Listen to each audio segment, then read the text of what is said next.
So, how to fix Facebook Messenger loading? First thing, guys, open the settings and then go to the apps. When you open the apps on this page, you will find every single app you have. Scroll until you find the Messenger and click on it like this.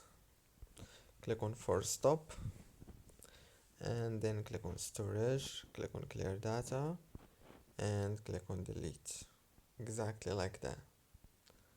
Go back to the settings, open the wireless and networks, enable the airplane mode and disable it, and then go to the Wi-Fi, disable it and enable it.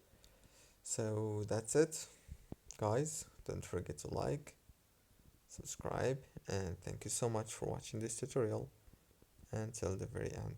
See you later.